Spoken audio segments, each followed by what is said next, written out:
This reminder now, the country is in the path of what could become another tropical cyclone.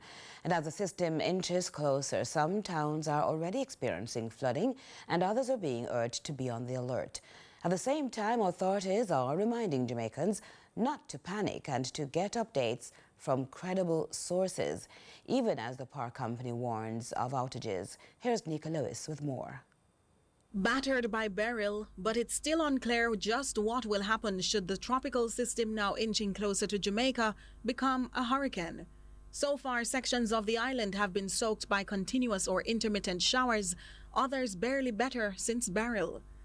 On Sunday, social media users recorded moments of flooding in St. Catherine, Linstead to be exact, and captured other areas of concern following the predictions. This is in the town of Linstead.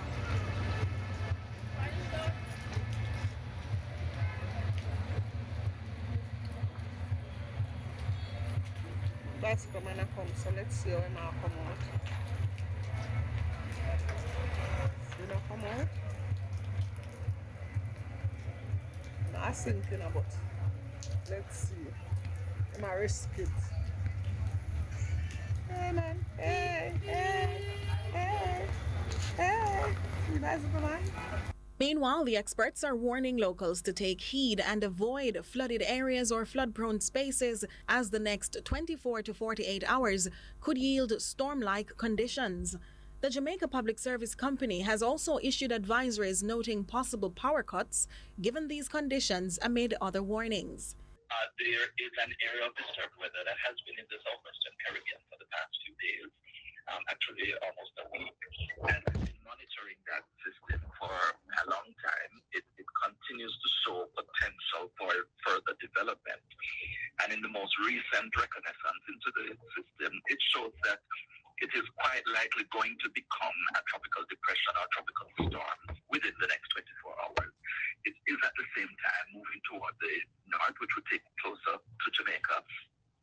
And in that scenario, Jamaica is taking the position of issuing a tropical storm warning for the island that would be in effect from 5 p.m. today. And though some are reporting this as Jamaica being in the direct path of a hurricane, Thompson shares with CVM News that up to late Sunday afternoon, the system was not a hurricane, though it could potentially become one. We're not really expecting a hurricane. In fact, the system has not yet been named because it does not have the closed circulation that would allow it to be named a tropical cyclone at this time. But it is considered a potential tropical cyclone because it is likely to develop into a tropical cyclone and affect land areas.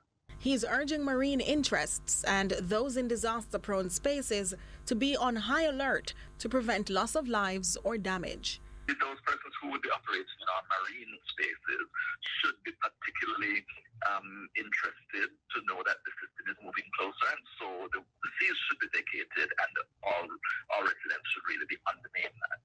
But then outside of that, we do expect that with the heavy rainfall, it's expected to be higher elevation. So when we go into the hilly areas, the mountainous areas, we could have an increase in the rainfall, getting up to like 200 millimeters of rainfall. We could be seeing as much of that over the hills. In the lower lands, we could see maybe half of that, up to 100 millimeters over some areas. So the rainfall threat is probably the biggest threat for us in terms of heavy rainfall. CVM News will continue to track this developing system. Nika Lewis, CVM News.